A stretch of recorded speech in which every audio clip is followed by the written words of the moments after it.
Hello and welcome to the Binge Thinker for another week. My name is Jameel Raymond. It's an absolute pleasure to have you here as always. Dropping into the top of this ep because I got another fantastic chat with another comedian called Jarryd Goundrey. Jarryd is a former soldier turned comedian, another absolute hustler. Great dude. We communicate and have a great chat on a lot of different levels about the industry, being a creator, history, his background in the military. Just a fantastic dude. We had, again, such a good chat that I didn't even get the time to intro the pod during the conversation, so here I am now. Make sure you give Jarryd a follow. I'll have his socials in on the interwebs and in the descriptions, and you'll find it. You know how the podcasts work by now, I'm sure. It's a Sunday morning when I'm recording this little drop-in. Haven't finished my coffee yet, so therefore I'm not quite at my sharpest. But besides that, all the usual stuff, like, subscribe, YouTube, TikTok, interwebs, you know what to do. And besides that, sit back and enjoy this great chat with Jarryd Goundrey. Thank you, bingers, and I'll see you again next week. Ciao. Yeah, content's a funny one where I like watching, it's all about niche, yeah? Yeah. Also, Americans call it niche, and it fucking pisses me off. Have you heard that? Whatever. Yeah, I have. Yeah. Whatever. I watched a guy on TikTok. He's Amish, and He's on TikTok. Yeah, well, he's escaped from being Amish. Right. And then, He must be killing it. well, his entire channle is him trying shit for the first time. So it's him on a roller coaster, just been That's great. obviously, Yeah. his spectrum's just through the. He tries a Fanta, and he's like, "Whoa, it's bubbly." That's so good. That's what you want. But we talked about this. And I'm like hooked on it, like. Yeah. You know, like I'm like, this is so fucking funny. Yeah, but that's authentic, right? It's a unique perspective and it's authentic, and people don't know how to be authentic. Yes, because we haven't been. No, absolutely not. Because we're in this point with social media now and society where, like, social media started. How old are you? 32. Yeah, I'm 36, and so we had no social media, and now we have social media. So social media came out and it was kind of weird, and people were poking each other, and it was like strange, hey, right? What's this? Yeah, people were putting up songs on their pages, and it was all kind of strange. And then it went to being fake. Yeah, where everything was fake, and now only recently is it going back the other way. So I think the future of social media is actually going to be really good. So do I. I do believe that, and we can't fight it. It's not going anywhere. No. So that it's generational, really.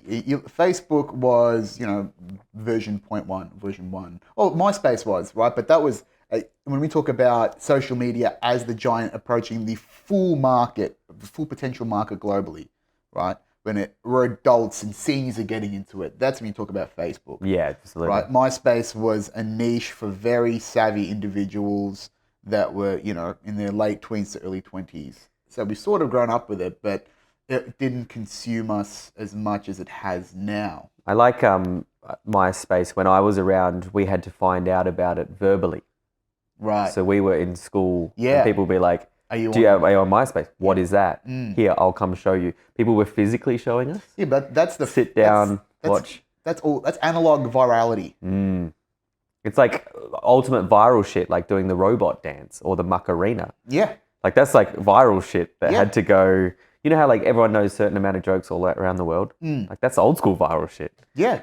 Chicken cross the road, you know? Yeah, but that's what's sort of just been amplified through this, right? Is because brands know it. Corporations know it. You think virality is a concept that is new. It's not. And this is what I've learned from my years in sales and just people, knowing people, is that human advocacy is the number one feature that you want in any product, right? That's why we've got things like, Yelp and Trustpilot. We need social proof to accept something. And utilization of social proof has been used by marketers, by advertisers, since there was commerce. Yeah. So we've just amplified virality to even a point now where being viral doesn't mean shit. What is your largest amount of views on a TikTok? 800,000 in that range somewhere, 820, 830, 840, something like that. And how much did it change your life? Barely. I mean, I maybe not much. Nothing. Yeah. Right? Because the numbers are thrown at us and the concept of being seen and being viral and these sorts of things. But do you understand what the genuine metric is? What does a view count? Yeah, next to nothing. But I'm talking about how they define a view. It's like literally milliseconds. Yeah. If someone looks at your TikTok and goes, nah, that's a view. Well, that's it. So that video has like a playthrough rate of around 30%. Yeah. So And that's the new metric, right? Right. So 30% of that 800,000, quick math, no one's sure what it is just like 270,000 or something people actually got it to the end. Yeah. So the rest of it's just fluff. And of that 270,000, how many people actually cared? Of that how many people cared? How many went and did some action, i.e. follow, watch something else, etc. You're probably looking around the 15, 20,000 mark. Exactly right. And again, it's just this massive funnel. Yeah. Right? And just like we talked before, what's the best metric? It's sharing, right? Sharing, what is that? Human advocacy of this bit of information, this piece of content, this product. Hey, I thought this was funny and you trust me. I'm inside the trusted network of knowledge for you. Check this out. Yes. Right? And then if you take it, we go back. What is watch time? What is the watch time metric of? How much attention has been paid to your piece of content. So but people are manipulating that now. That's the interesting thing about content. So, I mean, it doesn't matter because it's all stupid and all blends into one. But I imagine the stuff with the highest watch time is all of those videos that capture you. That is I think women do this a lot where they're jumping around and you're like, they're gonna get naked. Yeah. And then they don't, and every single time. But I'm fucking hooked. I'm like, this could be the one. Yep. That's it. I mean, that watch time must be huge. Yeah. That's what it is. But it's not really doing anything because it's all in the, what is it? It's just... It's attention. It's accumulating attention, right? This is what I said before. All social media is a war for attention. All media is attention in competition because your entire perceptive process of the world is 3 steps. Yeah. It's attention first. Where you put your attention, what information you're receiving as a result of that information. What does your cognition interpret that information, perception of the outside world? Yeah. I like how we're at the infancy of this thing, right? So we're like the penny farthing of social. So in a couple of 100 years, right, they're going to actually figure out how to do this shit. But no, and they're going to look back at us and they're going to be like, oh, they got the top hat and the big wheel with the thing. And they're going to be like, oh, these guys they only just invented it, but they were trying their best with what they got. They didn't actually know. We don't know what it's going to be used for in the future yet. I think of a good idea. That's the thing. That's the idea around Web3. And if you've heard about Web3, what's Web3? And the creator economy, right? So that's the next generation of how the internet's going to work. And this is why it's a good place to be where we're at right now, early in stage. So Web3 is a subset of technologies and solutions that everyone's talking about right now. It's crypto, it's NFTs, it's decentralized economies and finance in general.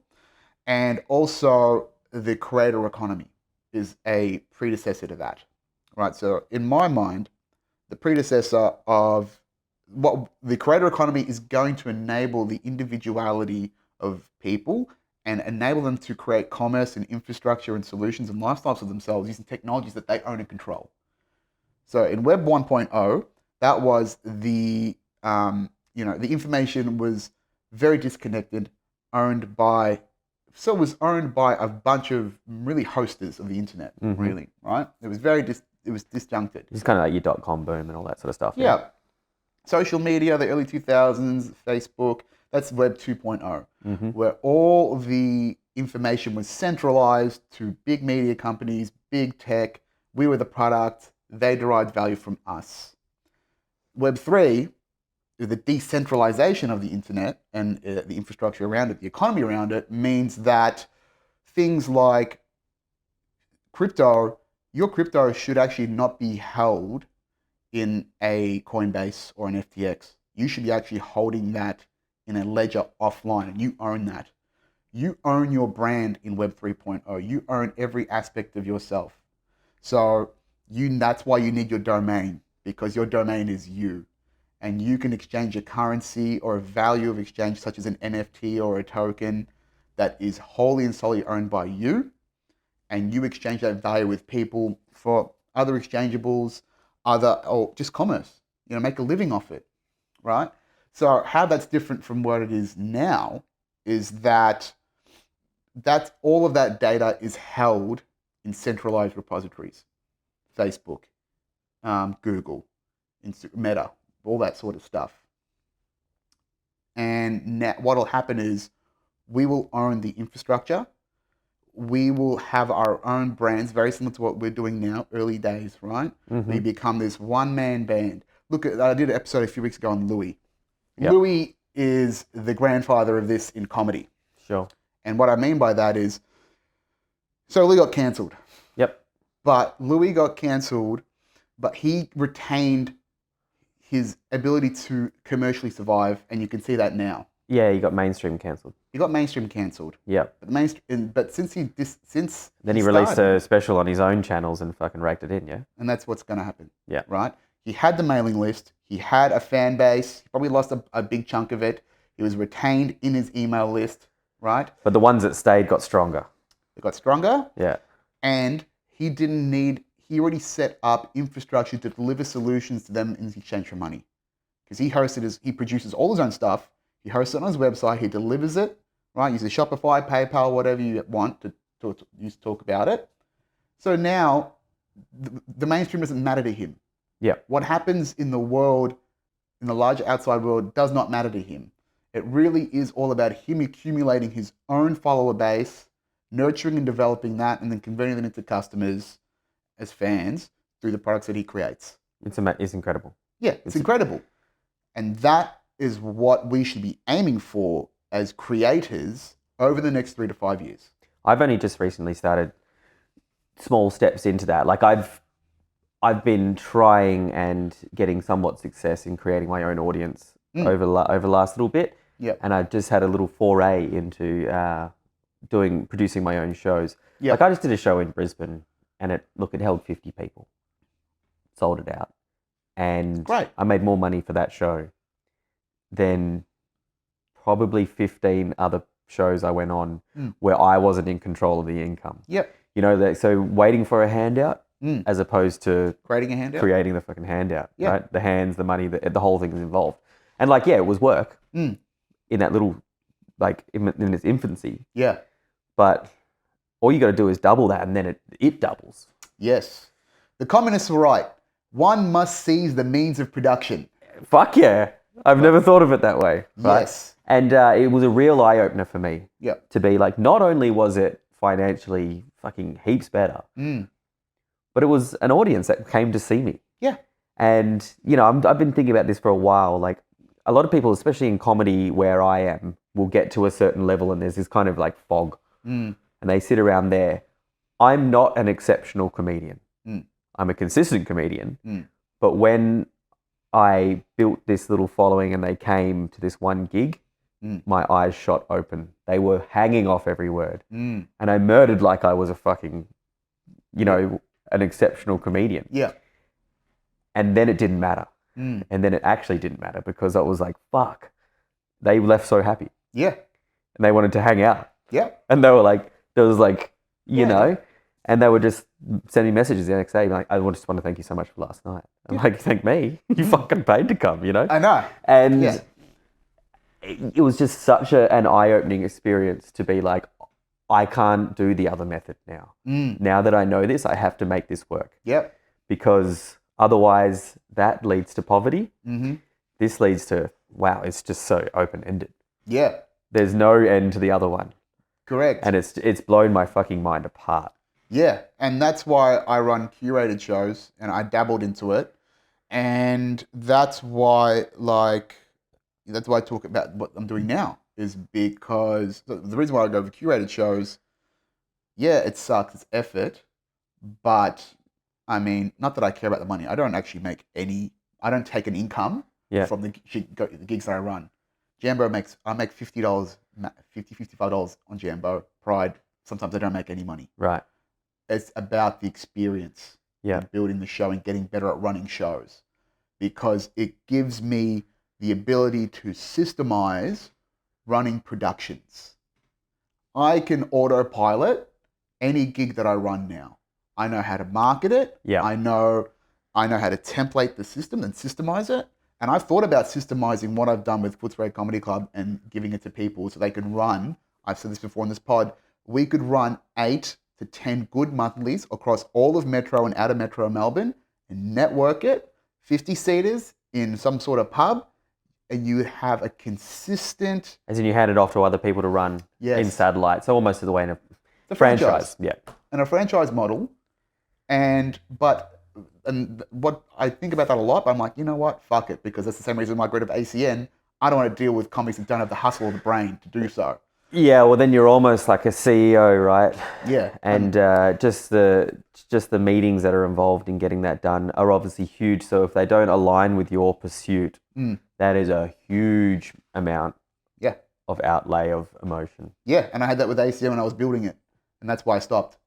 Because I'm a highly functional person in a highly dysfunctional industry. Question, we were talking about before, I'm assuming your listeners know, you folded ACN. Yeah. How long before you made the emotional decision to fold it and you were actually doing it? Was that quick or was that long? Pretty or was quick. there like a... Pretty quick. About a month. That's quick. Yeah. So that's way quicker than most people do things. Yeah. So, maybe a bit longer. But essentially, I burnt out in August because I was working 80 hours a week. What caused the burnout? It's just administratively huge. I was trying to do too much at once. I was working at my new corp tech job, figuring that out. I had too many projects on to try and grow ACN as a business. And so I had monkey-minded myself. So I was doing too many things poorly at once, and they fell apart. And then the core element of the business, which was content curation, was drying up because there wasn't enough quality content that I could source from to regularly put things out, as with the TikTok algorithm gods one at a time, which is consistently putting out. I went from 4 posts a day down to 1 every couple of days, or 1 every other day, or 1 daily, right? Yeah. And none of the content that I was putting out was making me laugh. So why the fuck am I putting it out? Yeah.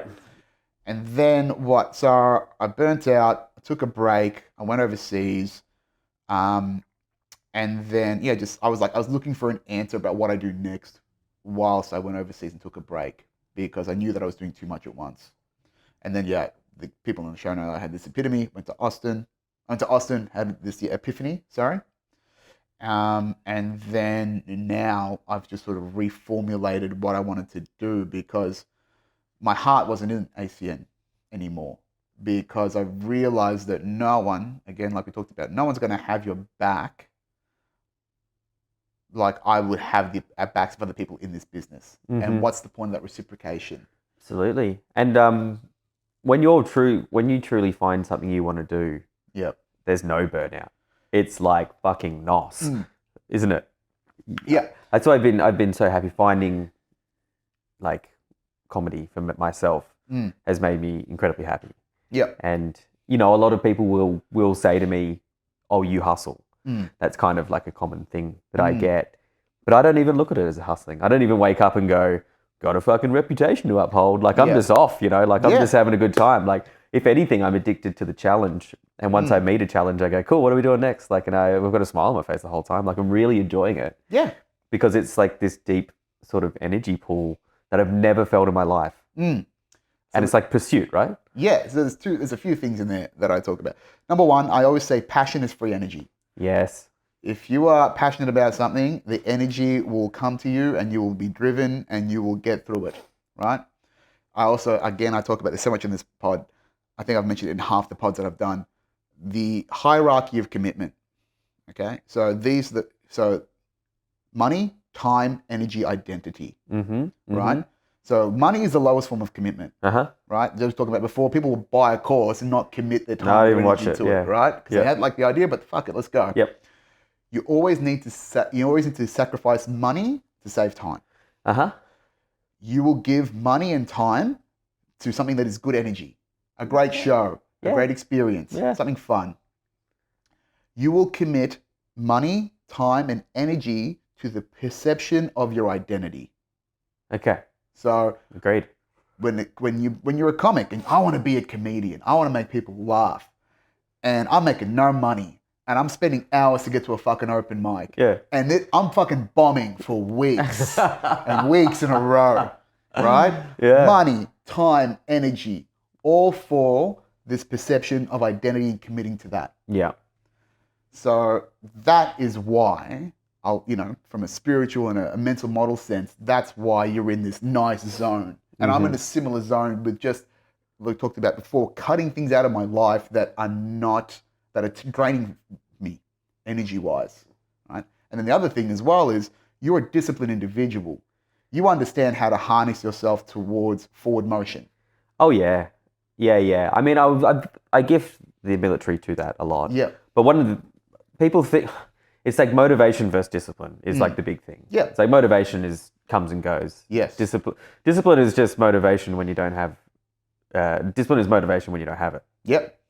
I think like all the times that you do what you want to do when you don't want to do it are worth 7 times when you do. 100%. Like that's just what it is. Like this saying catches in my head all the time. The motivated painter will paint 2 masterpieces a year. The disciplined painter will paint 20. 4 of them will be masterpieces, and 16 of them will be horrible. Yeah. But they've created 16 more opportunities to learn. And therefore, the next year you'll create 6 masterpieces and 8 and blah, blah, and blah, blah, blah. So it's discipline. I mean, it was forced on me in the military. That's kind of the shtick. Yeah. But one of the best things I saw in the military was I saw on 1,000 occasions people say, I can't do this. And then they did it. Yeah. Like the first level of struggle and, the fear of failure makes people fail way more than actual failing. Yeah. Limiting belief. And then going, I can't do this. Come on, get back up and get it done. Sometimes that was through screaming. Sometimes that was through sheer sort of like leadership and example. But then the look on people's face when they were like looking back at whatever the hell they did, looking back at a big wall they climbed over, looking back at, having a beer later and being like, we did that. Yeah. And it's like, I look at that now and what I do and I just see challenges. And I don't always get over that hurdle, but I always find a way to learn how to. Yeah. Yeah. That just reminds me of the Stoics. The obstacle is the way. Hey, bit of stoicism, right? Yeah, oh man, all about it. You would be, yeah? But I was going to say, where's Marcus? Where is He's he right there? there. Oh, he's a, yeah. Yeah, that's the Shit, epiphany. son. Yeah, real shit, son. Yeah. For all the great thinking, maybe he should have thought a little bit less and maybe just focused on maybe what his kid was doing. Man. Maybe a little bit more. Just, Yeah, he didn't listen to his best friend vasectomy. It was just... That's great. Oh, man, he just fucking... Just collapsed the empire. Really just... Yeah, I mean, he was struggling anyway with Marcus. Like, shit had been happening. He'd been losing colonies left, right, and centre. Yeah, you can't crush it your whole life, No, and, also, like... What I like about that is he didn't write it for anyone else. No. It was just a private little thing, and now we're just, now we're looking back, and it's philosophy is really interesting because you kind of look at it and you go like, well, that's what the Greeks thought, and you're like, fuck, like I wonder who's really taken off now that's going to be considered a philosopher down the line. I guess it'd be like fucking Peterson and stuff, right? Yeah, but really, Jocko Willink and all those sort of guys, Yeah. in a way, Shapiro, probably like not my taste, but like I can see how people down the line would read. And they go, oh, maybe they had it right there or whatever, But they're not philosophies. They're just perspectives. They're just this wave of thinking, right? Is that there's this dearth of depth that has occurred for so long in the vapid environment that we've lived in for the last 50 plus years, right? And I think that's generally been brought about by the media that we've been consuming. Like, for the last 100 years, the vast winner in the media landscape has been movies, television, visual media. They don't give you time to think. You need time to think. It's philosophy is really self-examination. And we think about how fast life is compared to what it would have been back then. You have a lot more time to think. And that's what makes me wonder. Yeah, it's a good question you've asked about really what is going to be the next great thinkers. I don't know. Because a lot of these thinkers weren't considered great thinkers at the time. No. That's kind of like and that happens with a lot of master. Look at Van Gogh, although not a thinker, but like he never knew he was famous. Yeah. He never knew he was great. He died thinking he was a loser, I assume. Yeah. And, I went to the Loom the other day and I was like... That's fucking great. I was like, fuck, imagine if he knew this was happening. I know. Hang in there, buddy. Like, you're on the cusp. I know. I went to the Van Gogh Museum in Amsterdam and it's fucking huge. And it's just, he's prolific and he's just sketching and he's drawing. I remember I think it was like the 17th, there was like 1 year he did like 300 pieces. And you're like, this guy fucking crushed like 1887 or whatever fucking... And he wasn't getting any views. Yeah. You know what I mean? He's getting 1 view a day. His content was fucking not getting any views, right? But he liked doing it, obviously. But also, how much of that is just his drafts folder? Exactly. Yeah. It's like you go on, like you think, oh, this guy's fucking amazing. And you're like, I didn't even finish that fucking sketch. Yeah, he's like, I was... yeah, because he was painting over stuff as well. Like, they do that sort of 3D sort of scanning, sort of X-ray stuff. Because he had no money, he was just painting over other stuff that he'd done. Yeah, and they're like, dude, behind that's just another fucking banger. Yeah. And he's like, nah, it's not like, good. he's like, I'd like to, but I can't afford. I got this idea about stars, like it's just... Yeah, it's got no time. I mean, look how much of this shit is around here. Because Marcus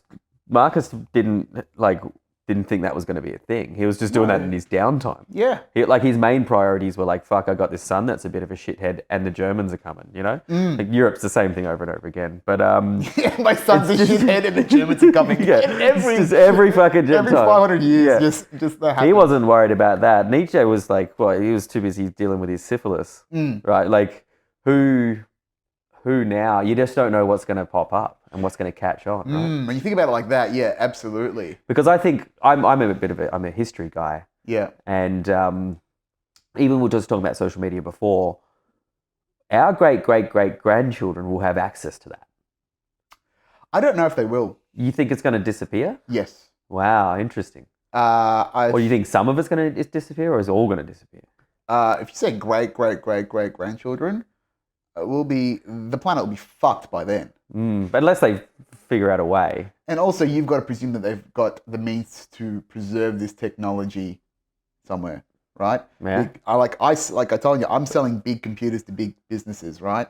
I'm selling the same type of computers that Facebook, that fucking Google are using to store all of our data, right? And that would be considered private to them. Well, you can't tell me that, like, in the same way that we have diary entries from, like, the first, second, third, and fourth presidents of the United States, that Donald Trump's tweets don't exist in the same historical sort of reference? The raw mass of information that is being created and needs to be stored right now and also needs to be accessible in a format that is future-proofed is very complex. As in the same way as, like, I can't watch a VHS now. Correct. So we're going to need some form of, like, fucking computer. Yes. And they're like, because we don't have it anymore, we're all in the brain, right? What's the file format? Yeah, sure. What's the interface? Yeah. We're just lucky that those books are in languages we understand and we're kept in somewhere that we can actually physically retain. So they might retain 5% of it. There's the important stuff that's deemed important, but my mum's Facebook page would be lost. Library of Alexandria. Yep. Prime example. Burnt down to the ground. World's first hard disk crash. Yeah. If you don't fucking know what that means, get out of my life. Yeah, that's a good fucking reference. It's a fucking rock solid historical reference. Yeah. Some first corrupted hard drive. Google it. If you want to Google that shit right now, you need to know that. You need to know that the world's best library at the time burnt down, and if it doesn't hurt your feelings just hearing about it. Yeah, exactly right. But that's the first. Yeah, hardware failure, right? Yeah. Think about how many books have been destroyed by different religions, the Puritans, how much power to edit information history has had. History is written by the winners, right? How many technology... I mean, we always fucking worry about the pyramids, right? The pyramids, all of the ancients had technologies that are still either being hidden from us or are completely unknown to us for various reasons, taken away. We could be driving hydrogen cars right now. Fucking Henry Ford bought that shit, burnt it, threw it away. Yep. right? So there are so many ways that information can be used and abused, and I think with the way that the planet is going, and again, how much information is actually relevant, right? I mean, no one's keeping what we're doing unless we keep it. Sure. Right? Yeah. So, well, I think asterisk to that, if you're wrong and you are listening to this in 400 years. Yeah. Like and subscribe. Because there's a scientific possibility that somebody could be listening to this in a timeline way down the line, right? Yeah, there's an absolute... And you're absolutely... And I'm sorry for what we did to the planet. Yeah. Yeah. Hey. We blamed our parents, but like I'm still buying plastic shit, so like don't worry about it. Yeah, look, I'm minimizing my waste, but I'll tell you what, Kanye was right. No. Because I always worry, because I think, because obviously you said history is written by the winners. Everything you got to take with a grain of salt. Julius Caesar invaded Gaul, and he wrote this diary that was like a real wank fest for himself. Was it called Asterix and Obelix? You got it? No, I don't, but I'm actually a big Asterix fan. So Julius Caesar wrote a book. And it was like a big wag fest, you know? Historians now have to debate the parts between what's just him being like, oh yeah, we smashed 100,000 of them. Yeah. And they're like, come on, Julius. Yeah. Because it was almost like a propaganda piece as well. Because he was sending the information back and they're like, hey, big fucking JC's won a battle against 500,000 Gauls. And they're like, he is on fire. Yeah, but really it was like 60,000, which I'm not saying is a bad, he's doing good stuff, but he's churching it up, right? Yeah. In the same way, for example, if you were advertising something, i.e.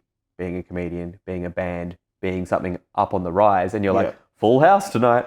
Yeah. Right? So you got to take that with a grain of salt because like we're all doing the same thing. So I think of like the social media archaeologists that will exist in the future that may have access to this in the 2% form will have to go through our sort of things and be like, well, is this true? Yeah. Or is it half true? Is it a great? I got to take this with a grain of salt. Well, because most people, when we're talking about this before on the social media, have gone from fake, and now we're talking about authenticity. But in the fake sense, there's heaps of people on there that are not happy projecting a happy life. Yeah. So therefore, that history in the future will have to decode. I don't think we'll have to decode it. I think we'll probably just admit to it because the evolution of those influencers and shit like that, they're going to rebrand as something more authentic. And we see that happen all the time. Right? Or they're going to fuck off and they're going to be like, social media is not for me and it's so troubling and this like that. But like nothing of historical value is being transmitted in the picture perfect acai bowl that you made 4 years ago. Yeah. Well, yeah, that's it. Right? Yeah, There's nothing of historical... Our grandkids will be like, fuck, they like brunch. Yeah, it's not about, we're drawing pictures in papyrus in the equivalent of 2,000 years ago. The real problem is the deep fakes in the next 10 to 15 years. The amount of AI deep fakes that are occurring, and how will we determine what is real and what is fake in a synthesized environment? Yes. Yeah, it's going to be difficult. Because I can see the generational change too. Because I'd like to think I can keep up with technology. Yeah. But like my grandfather was one of the most amazing people to ever live. Like he fought in a war, built a house from scratch, like with his hands. Like fathered 8 kids, supported them off a wage, and then like he got a smartphone and it fucked him. Yeah. You know what I mean? Yeah. And we were like, what an idiot. Yeah. He had a nap on Christmas. We're like, this guy's a fool, right? I know. And so that's going to obviously happen to us. Yes. There's going to be something that we just don't catch up with. And it's going to be vary from person to person. But like talking about deepfakes and stuff, like when my mum said to me the other day, she goes, hey, I was looking at your Instagram page the other day. Yeah. And I saw someone commented, you didn't see it and you didn't reply to it. They said, hey, we thought you'd be great for our brand. Give us a DM. Yeah. And she was excited for me. Yeah, the fakes. Do you know what I mean? Yeah, the scam. My mum was like, what are you doing? This is it. Yeah, you're done. And I'm like, oh, fuck, man, you're going to get scammed. Like, mum's going to get scammed, right? Oh, 100%. Because, like, I laughed my head off. I'm like, Mum, you bloody idiot, you fool. Like, thanks for raising me, but you're a fucking idiot. Yeah, you just dismissed them so hard. So there's, if they put social media into, like, our brain, for example. Yeah. And, like, I'm going to cop that at the 50, 60-year-old mark or something. I don't know when it's going to happen. We're all going to get done. But then, like, am I going to get scammed? Like, is there someone going to be, like, is like a fucking Bangladeshi dude going to be like, send me blink fucking 8 times, send me $2,000. Yeah. Or I'll send you to Coles and make you yell at the N-word. And it's like, fuck, man, like, that's going to rule me out, right? And then all my grandkids are going to be like, Granddad's a fucking idiot. Yeah, yeah. He doesn't know what he's doing. Jesus. Because, like, there's going to be a point where we're all going to, like, not be able to catch, right? And that, yes, the rate of computational power doubles every few years. And that's why Elon said by 2030, the majority of all, non-creative and repetitive tasks will be automated. And that's... In the first world, anyway, yeah. In the first world. Yeah. Well, no, it'll happen in the third world because it'll affect the third world first. And it already has. Because, I'll give you a perfect example. Used to work for Telstra. All the call centers were in India, in the Philippines. Now, and they were, why? Because they were dirt cheap. Because they were the cents in the dollar to do non-value adding tasks. Yeah, modern slavery, yeah. Yeah, on slavery through, billing payments, issues, things like that. That has now been replaced by, like, self-serve, the apps, right? So those are being engineered in Ukraine or in shitty areas, maybe even in India, but they're taking away the jobs of the outsourced, right? Of something that used to be like, we're using these people because it cost us nothing. Yes, but now it costs even less than nothing to create an app that is smart enough to, rearrange your solution or blah, sort blah, out blah. your FAQs, yeah. Yeah. And then what did they do? For example, Telstra committed to bringing back all their call centers onshore by X time. But that to them looks like they're like, hey, they're bringing them back. But they're like, no, it's just cost effective now because 80% of it's done by this program. Correct. So we can afford the 20%. So when you do get there, your customer experience is through the roof. Yes. And that's a win. If you're the business, that's a win, right? You want that good brand, right? But if you're a part of the 300 team call center in India, yes, that's now shut. Yep, that's where it hits. It does. But then again, when have we necessarily cared about the developing world? Yes, and if we did, at the expense of our price point. Correct. Like we all like to think that slavery is bad. But we're complaining about it on a phone probably made by modern slavery. Yeah, and I'm not buying a fucking $170 shirt because it's been made by someone just around the corner. Yeah. Can't afford that stuff, right? So we're obviously beneficiaries of slavery. Yeah. Yes, we are the beneficiaries of other people's labor, right? And until we really look that in the eye as a society, we will not solve a significant amount of wealth inequality because it requires us to sacrifice some of our modern comforts. People do not like to go backwards in lifestyle. That was a Chris Rock joke. Women? Yeah. Yeah. Women don't go backwards in lifestyle. Well, I don't want to go backwards in lifestyle. Yeah. And that's one of the main reasons why people that earn good money end up actually still being poor and pursue more money. Is because your lifestyle has caught up with your expenditure. Yeah, and you can't go back in lifestyle. Yeah, and it sucks, and you just feel like, oh, I'm a loser, but you probably didn't need most of this shit. That's why finding my pursuit, I've found that I don't need much else. Yeah. Because I don't know what it is on a chemical level, but the dopamine and the endorphins that I get and the contentness that I get from just always being challenged, and also like, I feel like I'm always challenging myself, but I'm always enjoying the fruits of my labor. I'm like always like, or her. It's dopamine and testosterone. So I'm not buying shit I don't need. Yeah, 100%. Like people, I put up a clip a couple of weeks ago, like 2 weeks ago, about all the things I've done in the last 18 months, right? I got made redundant. I started 2 businesses, got rid of one, started another one. Like I've just done a fuckload of work, and you look back, and I'm sure you have the same thing. You look back, look at all the shit that I've made. Yeah, and this frenzy. You don't even remember how, why, where it started and where it finished. Yeah. You just remember. I don't know. I remember the pride, and I remember how quick life went. Yeah. Because since doing what I do now, like life is just accelerated. Dude, like I'm booking. I've got my year sorted till the end of April at the moment. Sick. And I'm just like, holy shit. Yeah. And then I'm like, what after that? You know, like, and then people are talking to me stuff and I'm getting fired up and I'm have to go, no, nah. Yes, one track. Boom, boom, boom. I'm like, yeah, like I want to work on that film with you. That sounds wicked, but I just, like I don't want to. So that's a nice place to be swatting away. To have options. Creativity. Yes. You know? Yeah. And having people to bounce off of me be like, maybe you shouldn't do that. Stop, think. And I'm like, oh, yeah, cool. But I'm not buying stuff I don't need because you notice this, and everyone is like this across the world. The people that are not pursuing their true self have the most stuff. Yes. Watch your friend. Everyone's got that one friend that left school, went and did the thing that they wanted, like they thought would make them happy. Yep. They went from school to uni. They didn't, travel, or they just traveled just enough, and then they went bang, bang, bang. They focused on it. They're like, they're good job, and they got a couple of cars. They've got that one media room with every fucking Marvel DVD and like toys and shit, everywhere, and they get proud about it, and they're always buying something else. Yep. They go to the shops. Shiny toy syndrome. They go into Westfield and they just get pumped full of that fucking UV, and it's just like, what is it? Christmas for them is off the chain because it never ends. Yeah. Because ultimately none of that makes anyone happy. No, it's all temporary. It can make you temporarily happy. Yeah. And I've felt that. And I understand how it feels. And I've been impressed by some of the things I've seen.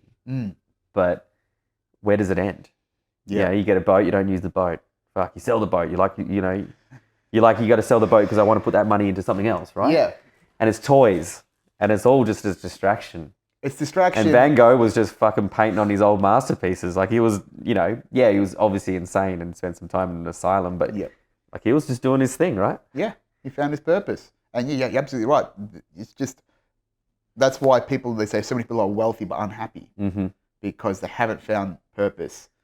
There's a great book that I haven't got here. I'll talk about it. It's called, what's it called? Way of the Superior Man.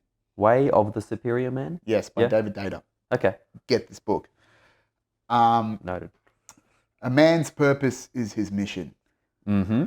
So when we think about the highest ideal of a man, the highest divine masculine, it is about direction, clarity, and consciousness. Sure. We look at our dicks. They are directional. We want to go in the direction of our dicks, forward, right? Yeah. It's built into us, right? And we are built to be many competing against one, sperm and the egg, right? But as a man, if we do not pursue that deep calling or understand what that is, then it gets eaten up by distraction. It gets eaten up by alcohol or drugs or any sort of distraction from that deep-seated. Yeah.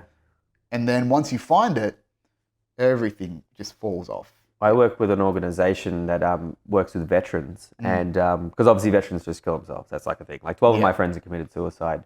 Fuck. Because you work in an environment that is like pretty stimulating.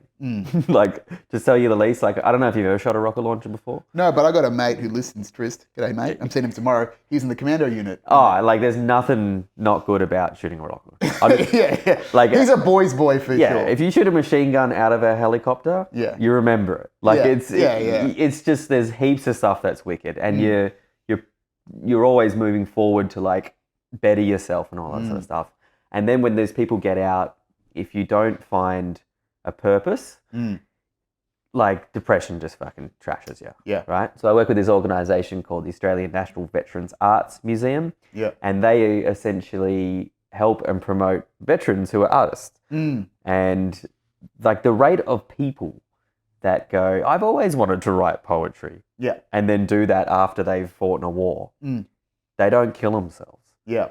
Because they have purpose and they have this little valve just shooting out of them that's creating something, and like, they can't master it, so they try hard. You know what I mean? Yeah, it's that pursuit. And the person that buys every Marvel film and then has a midlife crisis because they fucking wasted the whole time afterwards and they didn't apply themselves to anything. Yeah, shoots themselves in the head. It's really fucking interesting. The power of, like, what did you call it before? You said, like, passion is free energy. Free energy. Yeah. It's free energy. You know how tired fucking people who work all the time are? That's something they hate. Yeah. They're fucking tired as. Because they're burning their energy on things that do not serve them. Right? I talk about this again on what in this part. It's just optimizing your resources, optimizing your energy, and that's how you pursue happiness. Like if you don't know where you're at now, and I tell this to a few people that I mentor, if you don't know where you're at now when it comes to your internal happiness, journal in your diary every day moments in your day where you felt the most empowered. Yeah, that's beautiful. That's right? Awesome. Because it's this intrinsic understanding of your emotional state, and those are the breadcrumbs to your purpose. Mm-hmm. What about what you do in your day, or what about the activities that you've got are you drawn to and you would do for nothing? And just the time flies. Exactly. And that's where you're really focused. But the thing is, particularly with men, we are not taught to process emotions and look inside for answers. The answer is always in fixing something else outside. Mm-hmm.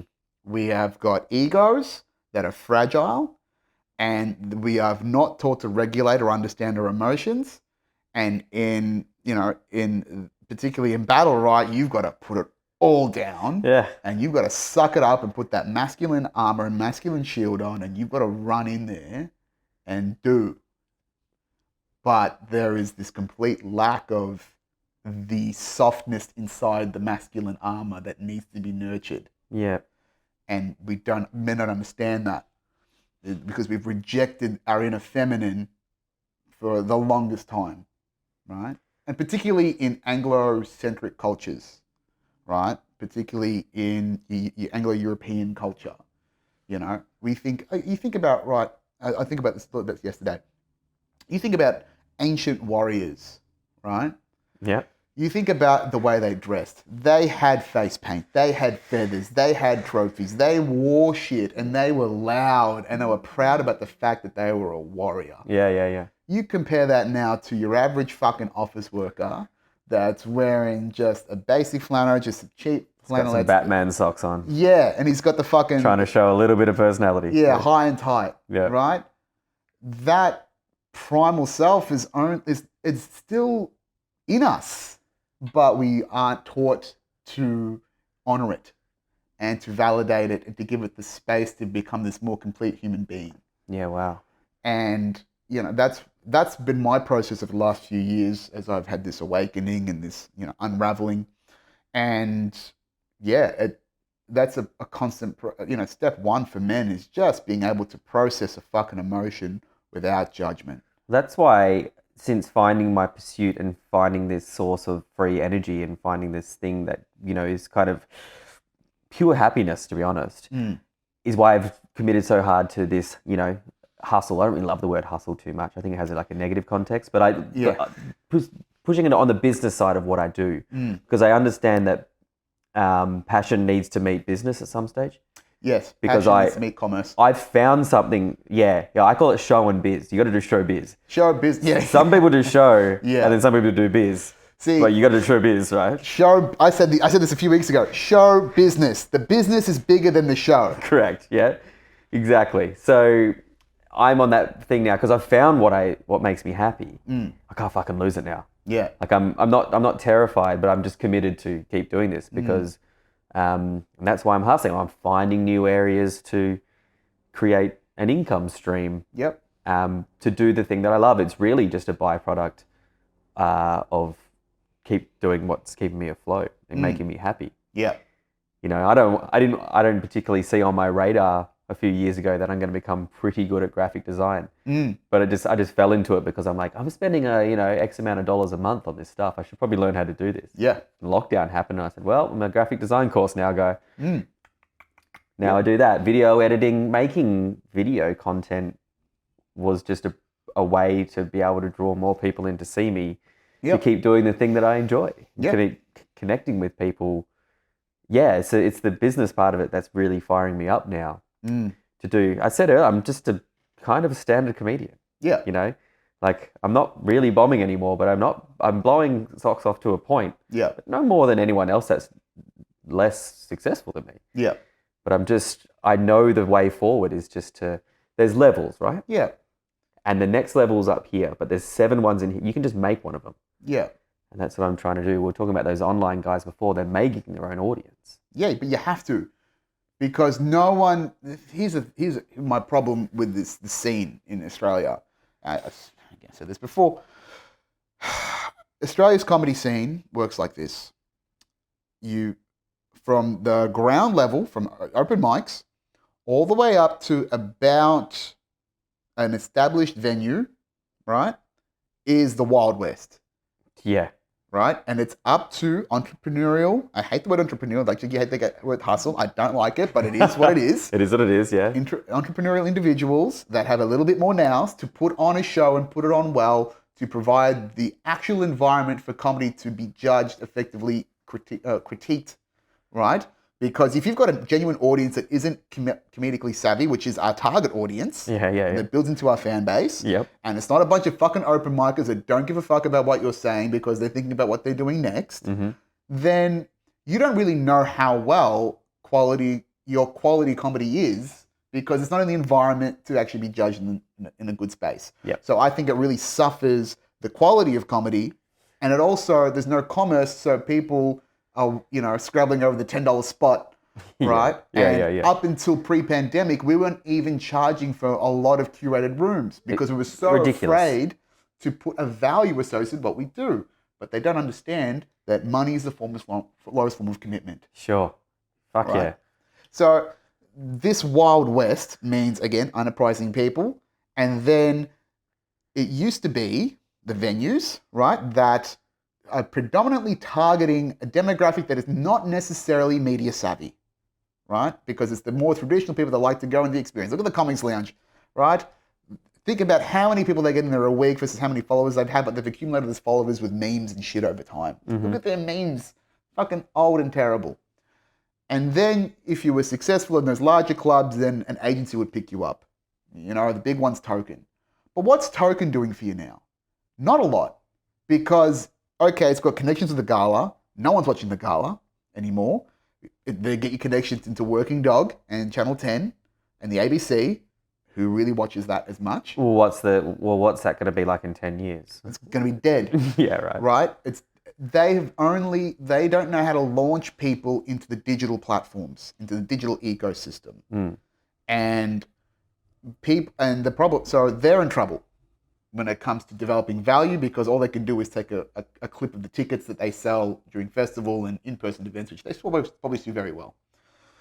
Now, when it comes to the digital realm, right, these agencies that are popping up, digital marketing agencies and content management agencies, come and go, because when you create a lot of these content creators, right, they're only 12 to 18 months in this game. They're all fucking apprentices, and the quality is inconsistent, and the commerce hasn't been necessarily decided between the individual and a business that might be interested in using them as a brand. And then these agencies, they might be savvy about the potential reach, but then they're taking the majority of your income because you don't understand how they operate.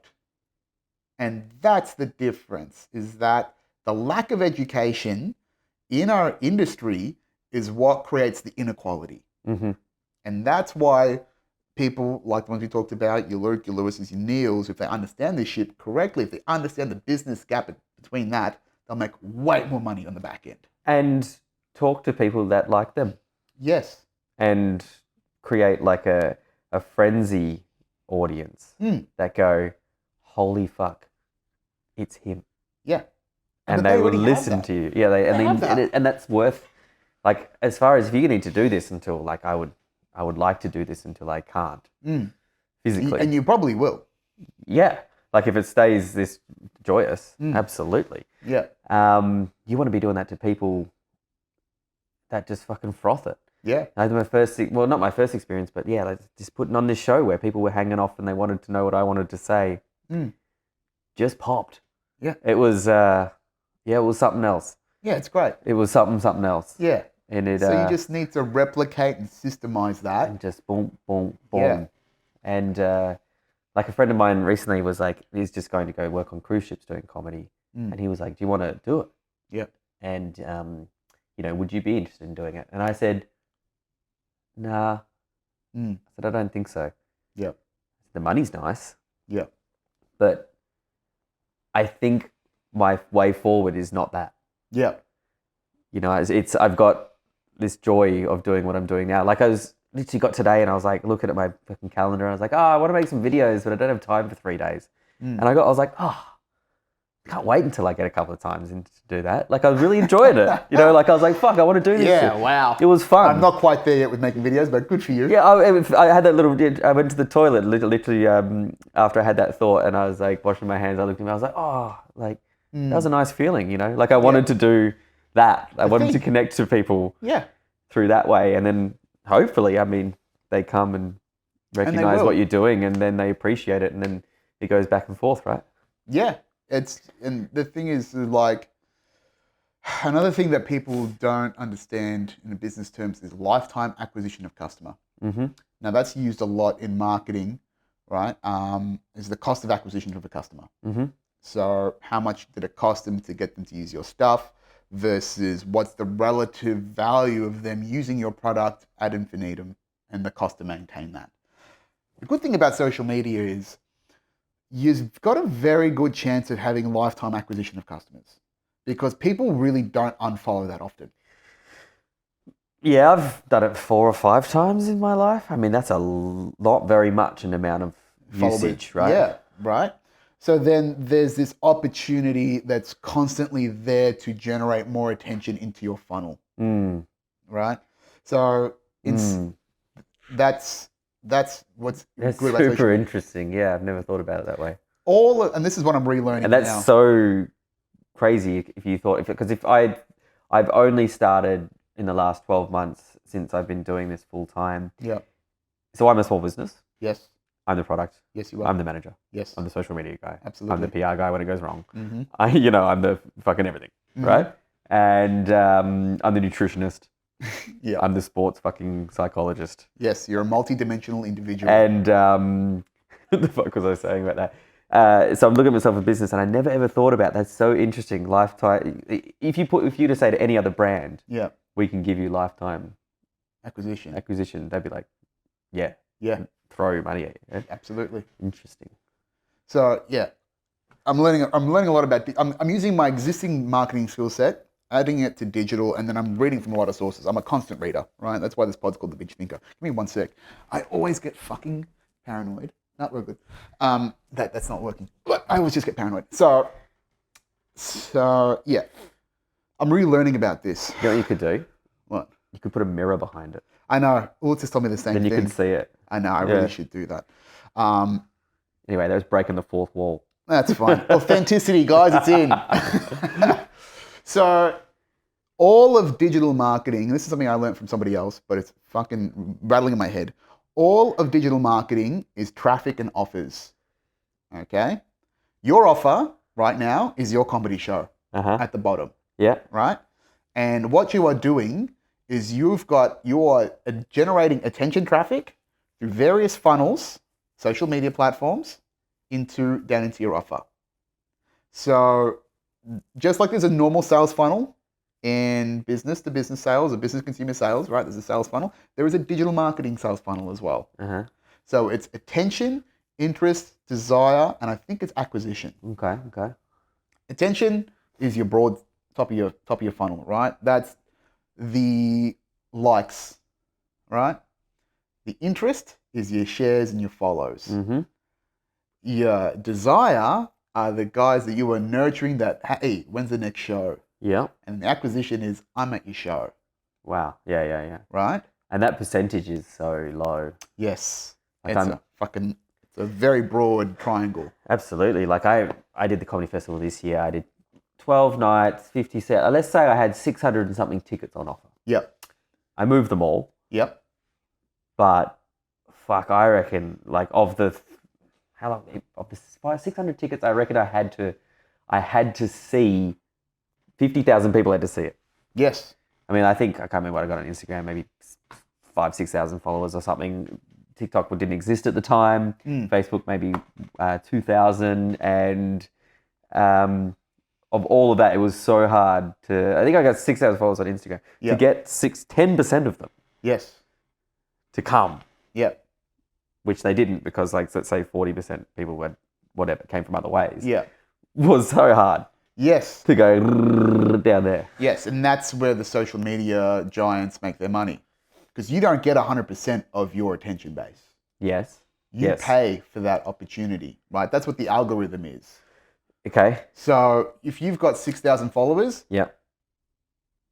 200 to 500 of your followers are actually seeing your content. Sure. But then if I sponsor a post, then you'll get more. And that's how because they're opening their little dam. Yes, they are. They're opening their little floodgates, for a little bit of honey. And that's Is that a percentage? So like if I have 6,000 followers and let's use 500 for ease of math. Yeah. But if I have 60,000, does that increase by 10 as well?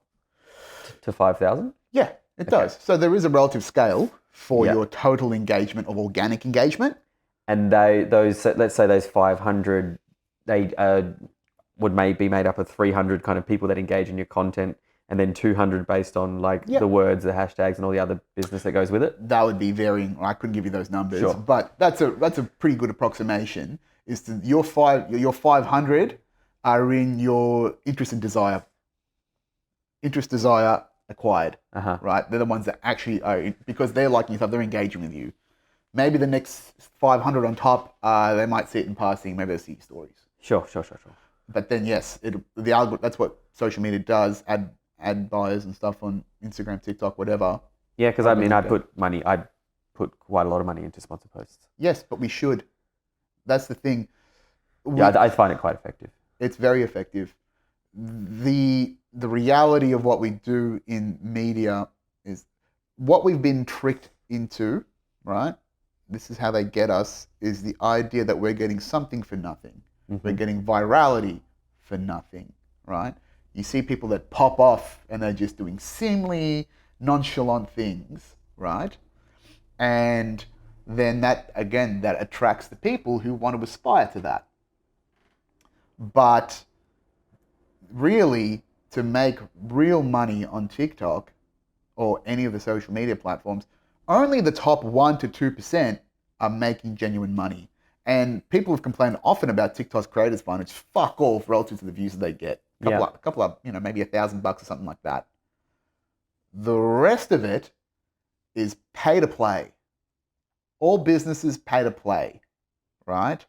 So because that attention is there, and hey, while you're looking at that on your FYP, check out this product. It's an ad break. Yeah, it's just an ad break, a 15-second ad break.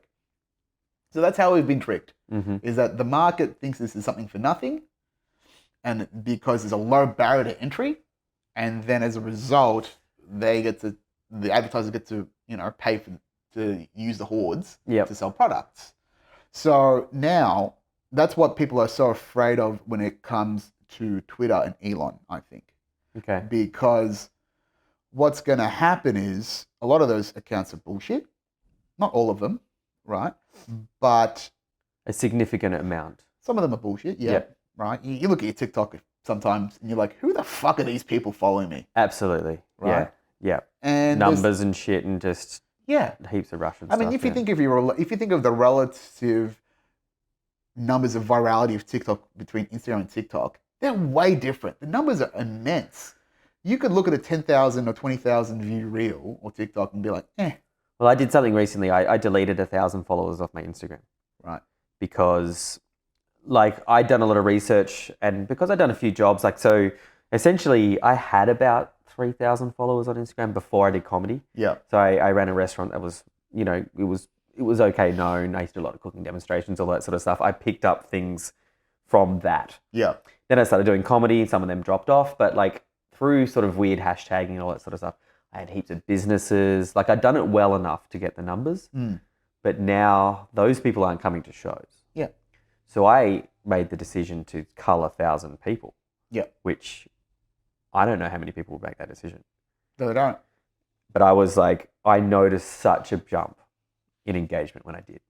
Really? So my followers went down. I think I was on 7,000 or something, and I went down to 5,900. So it was because the numbers only look good, but who's fucking looking at people's profiles? No one, right? No. And then I started putting posts out, and I wasn't getting that much. And I was some of those people that were viewing it were just another cafe or another restaurant that follow. They didn't fuck what I'm doing. No, they're just going, what's going on I didn't care about the Highlander, but, you know. It does. And and then my engagement shot through the roof. Yeah. And I was like, oh wow, it's more. It means more. Yes. It's not as much, but it's more, and that's exciting. I was going to say, the other thing you said, TikTok monetization. I'm not making any money off TikTok. No. But I am, because the recent show that I did and a couple ones coming up, people are coming. So 7 people from TikTok came to this show. Yep. So that was like $160. Yes. Therefore, TikTok made me $160. Yeah. So when I talk about TikTok making you money, I'm talking just by being a producer on the platform. Correct, yeah. By producing attention and leveraging attention. Finally get into a product. Yes. Yeah. You're getting 3/5 of fuck all of what they make for the relative attention that you provide and deliver to them. Yes. That's why when people talk now about YouTube Shorts, and I'm all in on YouTube now at the moment, and so should you be, because the relative, long form media will always have a place. Yep. That's YouTube. No one else is going anywhere else for long form media. Mm-hmm. Okay. Especially with the range of capabilities available in the world. So if people are sick of Netflix, you can't get sick of YouTube. If you're sick of YouTube, what the fuck is happening with your life? Oh yeah. Right. There's so much things out there. Almost infinite. So for shorts, you get 45% of the ad revenue generated for your shorts, which is a lot more because, again, what is YouTube doing? Seizing the means of production. If people that are creating things are incentivized to go on this platform that gives them money for doing what they do anyway, they're going to go there. And then what happens? The base follows them as well, right? I see YouTube being immense in the next 5 years because of the simple concept of convenience. Never underestimate the power of convenience. Mm-hmm. Because how many fucking apps do we watch things on now? Well, just me personally? Yeah. I've got YouTube. Yep. I had KO for sport. Yep. I had Binge. Yep. I had Netflix. I had Amazon. And I had Stan. Yep. There could be some more in there that I forgot. I went through it because I just did a cull. Yeah. So that's at least 7, right? Yeah. How good are we? We used to watch TV for free. Yeah. And now they're just that alone, that'd be close to $100 a month, right? Yep. And so our relative spend on entertainment has changed. But let's just bring this down to short form versus long form video, right? If you've got a platform, so Instagram is images, short form video, TikTok is short form video. Uh-huh. If YouTube dominates short form video and long form video, what is the point of being on TikTok? And then you think about that follower and subscriber base all moving to YouTube. Mm-hmm. YouTube is owned by Google. Google is the world's biggest search engine. What's the second biggest search engine? YouTube. Bang. And then that will become the established base of your content ecosystem. Google Brain. Yeah. And then they put it in there. Yeah, they're already, AR, VR in the next 10 to 15 years will also be a big thing as well. So Google Glass is making a resurgence. Meta's been trying to fuck it with Oculus for a decade plus and spent billions and it's not working. VR is super interesting. I did a trial in the military for VR in a way. So people, layman's terms, essentially they were kind of like, you could do mission walkthroughs before going there. Mm-hmm. Let's say you could put in a rendered version of an Afghan village. Yeah. You could then walk through there with the stuff on. This Yeah. is all just a trial. And they go, we're going to go in here. Be careful there. There's a door over there. Like stuff like that, which is invaluable. Yeah. Super invaluable. The ramifications, if they get that over the line, are fucking massive. Yeah. Right? But one thing that I think will be interesting moving forward is how PTSD will work, right? Because this was a super interesting thing that they figured out. Drone pilots. Yep. So there's drones in the US military that people rock up to their office in New Mexico. Yep. They clock in, they sit down in the aircon or they get a little coffee. Yeah. They fly a fucking drone around. I know, they kill 80,000 Pakistanis. Fucking rocket the shit out of people, right? Those operators suffer from PTSD at something like 180% more than combat pilots, because the human body isn't giving them any hormones to deal with the situation.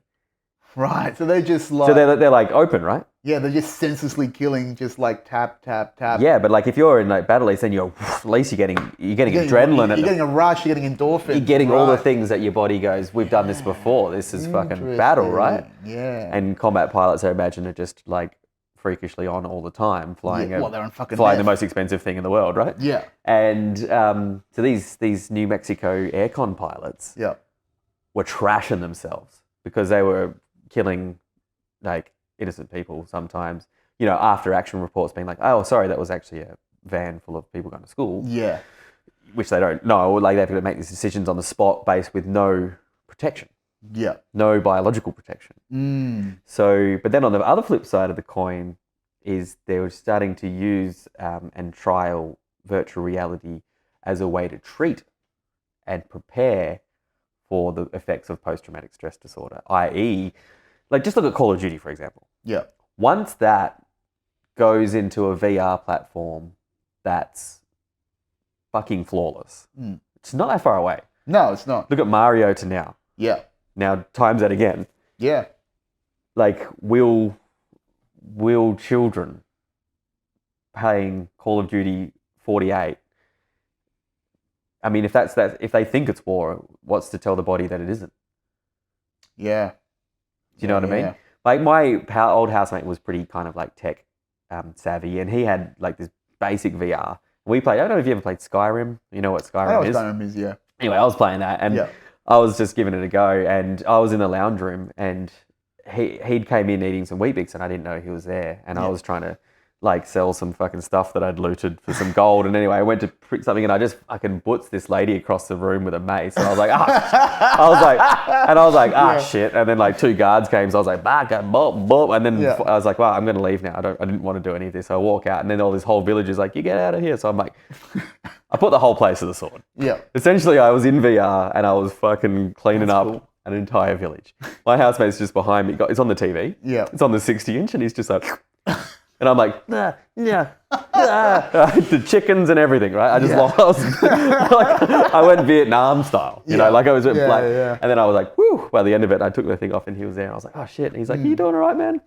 And I'm like, yeah, I'm fine. He's like, I saw you put the whole village to the sword. And I was like, it wasn't really my fault. He's like, I saw you were shooting someone with bow and arrows. You let him run for a bit. And you let the saves down. And I was sweating. Yeah.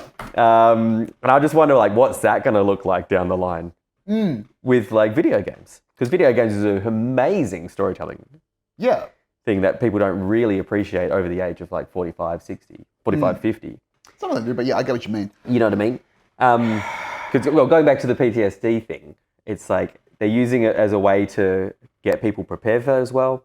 So they were using virtual reality in a way to train soldiers for situations. Yep. Like we did an exercise when I was in the military, which was like called a battlefield inoculation. So I think it cost like $1 million or something for like an hour. But we went through, we have a village built in the middle of Queensland. It's got a bank, it's got a fucking industrial area, it's got like a residential area packed full of actors. Yep. These are all like asylum seekers that they're like, hey, do you want to fucking speed up your process? They're like, yeah, boss. All right, and so they put them all in there. I didn't come here to be shot at again. This is why we got out. Yeah. I never thought of it that way. That's so cool. Yeah. They're all fucking freaking out. I know. Anyway. So, what is crisis acting? So this is a crisis. So we're patrolling through these scenarios. Yeah. And there's actors, they've got information, we have interpreters, we can ask questions. We're looking for the bomb maker, essentially. Yeah. And they have prompts to tell you the information that you need or not. Then all of a sudden, boom, car explodes. Like Hollywood like style, like fucking push a button. Yeah. Ooh, everyone scatters. Right. You're on. People from the roof start shooting. Da, da, da, da, da, da. It's all blanks. They got these thin little cables that go, and it's like rockets. Right. So you're fucking under it. They've got people that hired actors with amputees, and they got little blood things. They go, and it's shooting with guts and stuff. So you're patching up guts. You're getting shot in the head with fucking corn syrup blood, right? And it feels real. Like there's nothing about that in the moment that doesn't feel like it's fucking on. Yeah. You know what I mean? Besides the 8 to 12 people in high vis vests that are safety supervisors. Yeah. Like try telling me it's not happening. Do you know what I mean? So they do that in a way to give you a dose. Body. Yeah. It's like a vaccine, right? They're like, have a little bit of it. So then when you get the full one, you know how to protect yourself against it. Yeah. They think virtual reality is going to take over that role. I think but so. But this is all fucking entry shit. They don't have the data, right? Like the New Mexico pilots. They're like, they'll be fine. Look at them. They're fucking going home at night. And they would know. They would know. I mean, you know, the military always knows what they're doing wrong. Yeah. So I've just been involved in. So I've just found out that I've got irritable bowel syndrome. Right. And then they're like, yeah, 95% of ex-servicemen get it. I'm like, what? What do you mean? And they're like, yeah, remember those drugs we gave you? And I'm like, fuck off. So we went, when I went overseas, or I went to East Timor, they gave us this drug that stops you from getting malaria. It keeps it in your liver. And then which is already mental. Yeah. And then when you come home, you take a course of bag of drugs, which eradicates the malaria. But they're like, hey, you didn't get malaria, but also you have irritable bowel syndrome now. And I'm like, that's unfair. And that's they're like, a shit trade-off. They're like, that's unfair. You're like, but you signed the things. And I'm like, yeah, but we didn't have a choice. Yeah. It was like that or not do your job. So the military is always onto it, is what I'm trying to say. Oh yeah. But I mean, the thing is, you can already put the pieces together in, non-fucking top secret technology and connect the dots, right? The placebo effect. We can synthesize emotions by triggering certain electrical neural pathways in our brains, right? So what's to say that we can't stimulate? I mean, we can stimulate rage, we can stimulate sexuality in people. So what's to say that inoculation doesn't happen with a mix of neurological receptors in the brain combined with a very high tactile virtual or augmented reality environment? I mean, if you're saying that's costing $1 million now, right? That'll cost fucking a fraction of that in the next 15 years. Yeah. Right? Especially if you can go digital, right? Yeah. And you can render all those elements that used to cost hard cash. Yeah. So you just get the nerds on it to fix it. Like to go, we need this, and this, yeah? Yeah, because if you you're really just stimulating senses. We live through our sensory brains, the sense doors, 5 senses. So if you know how to articulate those and stimulate those to a degree where you can't even tell if it's real or not, it doesn't need to be real. Yeah. And that's what technology, I think about this a lot, is right. Think about collaboration. Think about like Zoom, right, or video chats. They're convenient, but they can't synthesize the connection of an analog interaction with someone. You still want to look someone in the eye properly. You still want to shake their hand. You can't beat that. And once technology can get over that dearth of that internal lack that we feel from not having authentic, or analog energy flow through us, and we receive that, then we're in deep shit, because then we truly cannot tell the difference between what is real and what is fake. Absolutely. And we're getting closer to that every day. Well, when I was putting that village to the sword in Skyrim, it's like, yeah, that was on. Yeah. Yeah. I was sweating it up, Yeah, like, and once you're in, you're in. Yeah.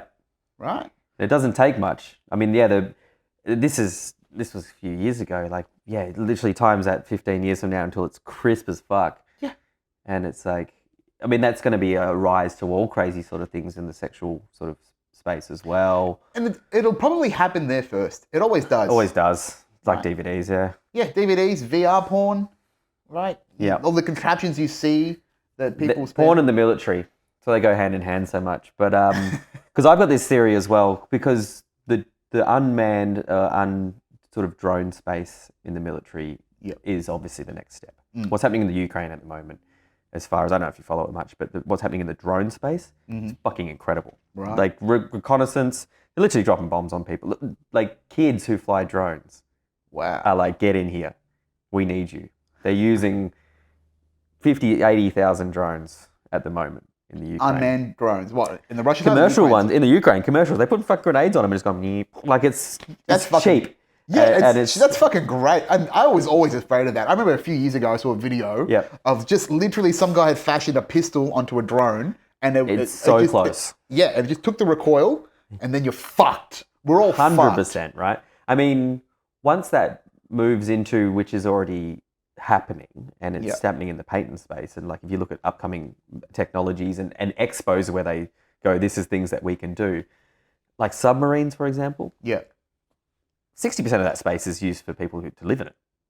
Air, water, toilets, beds for the crew. You take that out of the equation, you've got things that are just as deadly that are a fraction of the size. Yeah. Which fraction of the size means fraction of the being able to be detectable. Yeah. Which means opens up a whole bunch of different things. Tanks, same thing. It's all like going to be controlled remotely. Like I think the militaries will still exist, and you'll still need foot soldiers to do after action stuff. But I think that once a lot of warfare becomes remote and unmanned, you'll have more conflict. Because we are people don't like death politically. Yeah. But we love war politically. We love victory, we love pride. Like politically, the military industrial complex is just like huge, right? Yeah. And the fact that the military, what can do in a geopolitically is still there. Yeah. We just don't like bloodshed. Yeah. We, like as a society, we can't digest it. Like I remember when like the Afghan war was coming in, and like there was like bits and pieces of like every few months you'd get a couple, right? Yeah. And it was like the journalists would say the same things, like pressure is mounting. You know, like when are you going to bring the troops home? Or what if the troops never went there?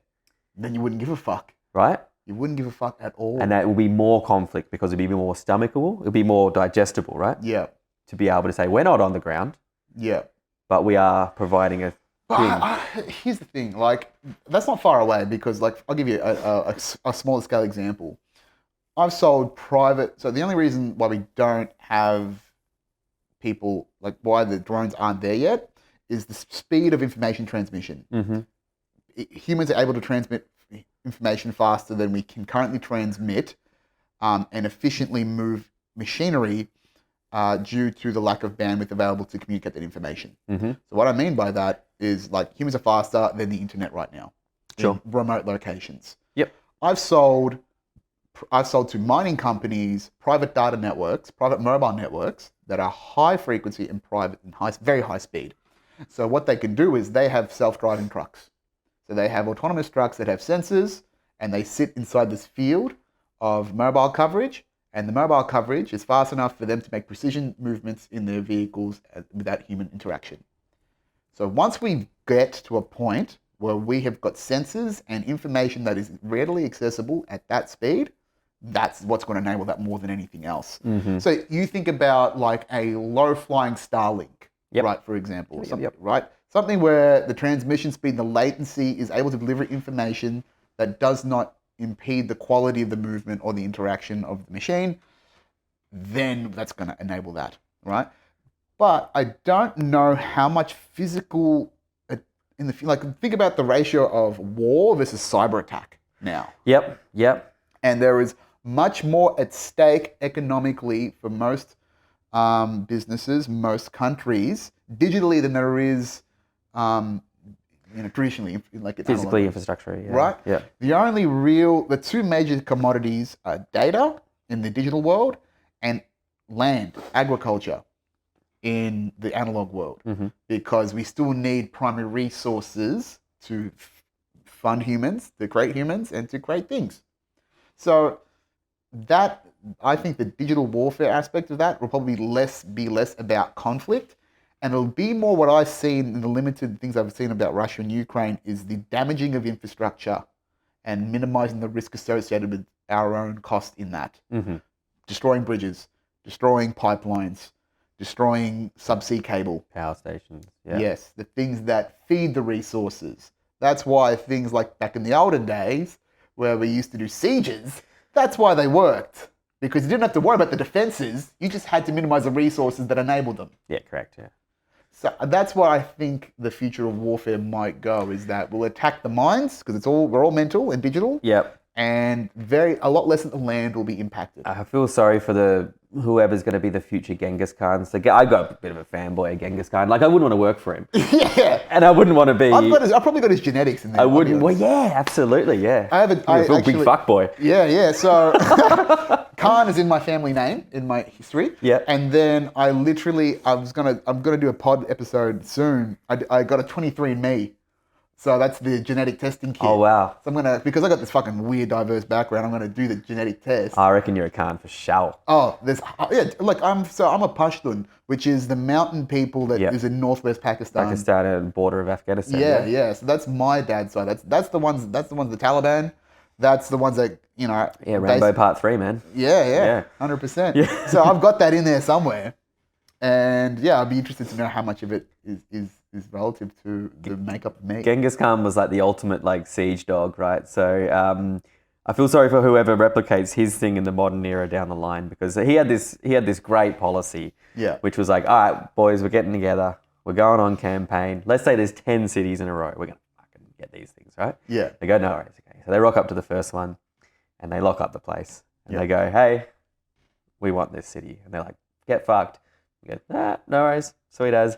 Level the joint. Like, it doesn't matter how long it took, but like, kill like, plow the fields, like, just turn it up to 1,000, right? Like, they'd tear down the things, like, everything. And they go, cool. And they'd leave like a few people. They're like, hey, you go to the next one and let us know what they did. They're like, all right, nice. They go to like city 2, right? And then they go, oi, we want this place. They're like, fuck you. They're like, all right, we're getting pretty match fit. Let's go fucking level the everything. I'm talking like pile up skulls and shit. Yeah, I've seen like the piles of skulls and the piles of bodies they had a process to like murder a whole population. So they'd literally be like, get the population divided by how many people it is and allocate you a certain amount of people. Then you'd have to bring back a thumb or an ear as proof. And they could do it in like an afternoon. Yeah. Like 200,000 people, like it's systematic. It's like tokenizing the kills. Yeah, go off to the next place. And then anyway, the next 7 would go, we surrender. And they go, hey, no stress. And then they would like, no one's allowed to hurt anyone.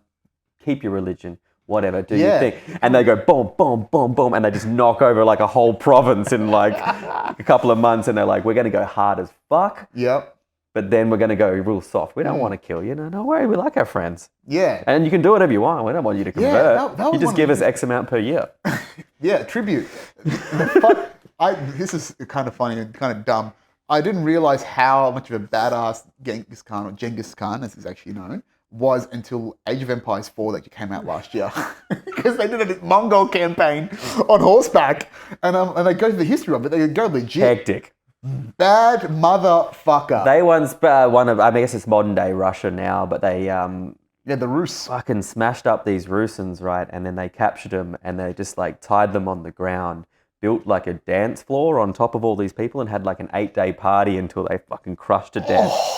Man, these kids these days want to get their pills tested. That's a fucking party, bro. Like, that is legit how it used to roll. And then they were just crazy on there because they knew, they were like, we are brutal. We don't really have a lot of numbers. Yeah. We got speed and like tenacity. Yeah, and fucking good technique. I mean, they could not be beaten on horseback. And they used to literally fire arrows from horseback and be able to time it until the perfect time when all 4 horse hooves are off the ground in a gallop. Right. So it wouldn't like... impact. There's no bounce. And like they could do like fucking 20 arrows a minute or whatever. And they would just like shoot at you and run away, shoot at you and run away, shoot at you and run away. And then people would just... It'd infuriate people so much and then they'd charge and then they go, this is what we wanted all along. Yeah. So, Genghis. God bless. But then, like, it's obviously, I'd love to go back to some of these times and just be able to witness the sheer amount of charisma. Because he did something, like, before that, like, the Mongol hordes, they were fighting each other, like, flat out. Whatever that took, whether it can't just be fear and retribution. Yeah. There has to be a level of devotion and reverence, love and peace and admiration and just pure, lead by the example. Yeah. That would have been wonderful to see and just witness. Do you know what I mean? Yeah. And everyone loves a hero. And, we don't have nationalism anymore. Nah, not really. No. Definitely not here. No. I wouldn't think so. Maybe... It's frowned upon. Yeah, rightly so, I think. I mean, it's caused some bad stuff. Yeah. It's cool. I get it. Yeah. I mean, nationalism's just barracking for a football team on a big scale. You wear the colours, you do the thing, you've got your favourite player. You want to be on the team. Yeah, yeah. You know what I mean? How did you ratify that as in the soldier perspective? Like well, I saw it. Yeah. It definitely exists. Yeah. I think it still does exist. Yeah. And it's cultivated. Mm-hmm. I mean, simply just through flags and traditions. And one of the big things about being a soldier that I guess no one really knows is you do a lot of classroom stuff. 3-4 times a week, you'll be learning about fucking great Australians. Yeah. Or like sick cunts who are in a trench and they're like, this thing's about to fall, and they're like, bayonet, nah, bro. You know, like, Yeah. and they're like, you, this person, research and present this thing, and it fires you up. Builds you up. And like I've said, I didn't join the army as a patriot. Yeah. But plenty of people did. Yeah. And we're lucky in Australia because we don't subscribe to a lot of that. But America. Oh yeah, Veterans Day. Russia. Yeah. UK. Like France. Yeah. All these places. I mean, Germany dialed it up to fucking 6,000 and got Japan. The Japanese, they took the most radical nationalism all the way until it broke an entire generation. And like, look at Japan in the 40s to Japan now. That took millions of lives and 2 atomic bombs to make them go bam, bam. Like, it's crazy, right? And they're still isolationists culturally. Yeah. They just sit in their own little world. So nationalism's, I mean, it can achieve amazing things. Arguably, where we went to the moon on nationalism. Yeah. You know, we went to the moon because one nationalist ego wanted to beat another one. So scientifically, is that a good thing? Yeah. Yeah. I mean, that's off the technology of rockets, which were a byproduct of the same race that was like, we need to have the weapons to be able to destroy the other flag. You know? Yeah. Like, it's all the same thing, right? Yeah. It's all the same thing, but you know that we're winding that back now, and we don't have that tool in our belt anymore for war. No. That's why it needs to change, because we broke the system. You know, World War I, everyone went, you got to go, and they did. Yeah. And they went willingly. Like my great grandfather's generation, like he went, they didn't know where the fuck Gallipoli was. No. They didn't have a clue. People don't now. They didn't. There's this amazing story about how naive everyone is. It's from diary entries from World War I. So they'd have a little break every now and then. They're like, hey, let's clean up everyone, all the dead, right? Yeah. Getting a bit stinky. And they said, sweet. But in that little time after it's done, they'd have a few darts. And then you'd have a time frame on it. So like 6 o'clock tomorrow, we fucking crack on again. Yeah. Sweet, let's get a good night's sleep. And there's this exchange between an Australian soldier and a Turkish soldier. Yeah. And this, the Australian soldier's going, what's Allah? Like, before you guys charge us, we hear it, like, where you go, you know. Yeah. They're like, what is it? You know, and I figure out through some interpreters and stuff, you know, like, Allah's our God. Yeah. And they go, we yell out to our God before we attack you. Yeah. He goes, right. And the Turkish guy goes, what's bastard? Because bastard's your God. That's what you yell out before you charge us. Yeah. And he's like, no, I get the bloody bastards. You know, and it's like, these guys don't know what the fuck's going on. Yeah. None of them. Yeah, yeah. But they're just blind nationalism. Yeah. Go for the king. Who's that? He doesn't fucking know who we are in Ballarat. And then to wrap this into a nice little circle again, the hierarchy of commitment. We identify as the flag, as the people, as the proud nation. And that identity of that ideal is what drives us to war. Yes. And drives us to sacrifice our lives. Yes. But the problem is, and that's why it's fragmented now, is the values that are being put behind that identity of being Australian has been heavily fragmented. And that's why we've lost it. And we've lost it through the technology is exposing behind the scenes. I mean, no one knew, everyone wanted to follow Napoleon, but they didn't really know what he was about. Yeah. You know, like, and then things like Vietnam on the telly exposes like kind of like the waste, government sort of betraying people, the things in Iraq and Afghanistan, those prisons that were getting fucked. People that eroded. Yeah. Like, I went to East Timor on a peacekeeping operation and then found out years later that the government stole their gas. And we were just a piece of that. Like, we didn't know what was going on, but you lose, it dilutes. Every single one of these true geopolitical chess moves and how they become more accessible to the population, it dilutes nationalism because you start to see the real thing, which is class divide. And it's like, that's the real kind of government v soldier. Yeah. And they're going to need something else in the future. So that's why I think definitely the move to unmanning that as well will be so important, because they still want to play the game, but they're losing their players. Yeah, that's a really good way to put it. Mate, I think we should wrap it up there. I think we've been going for quite some time. It's been good. fucking I love a good fantastic. chat. So no, it's been a fucking fantastic. great yarn. I don't even know what I'm going to do with this, but it's just a good chat, and that's what you want. Where can the people find you? I've got my own podcast. It's called 6 Weeks from Broke. So I became a professional comedian in February this year. It's going awesome. I'm making plenty of money, but if I get sick, if I get injured, if a lockdown happens, if it all dries up tomorrow, I've got 6 weeks until I'm broke, and it follows my journey on that process and the emotional journey of trying to be a one-man band. That's a great, man. And then just on the internet, look, Google it. That's how it works. Yeah, I'll put links and stuff. And look, hey, I feel you, man. That's what we've got to become now, is these one-man bands. And that's the future, right? It sucks now, but again, 3 to 5 years, you'll have 95% of the pie. And that's fucking like pie. Yeah, man, it's good shit. Bingers, thank you very much for your time and attention. I will see you next week. Ciao for now.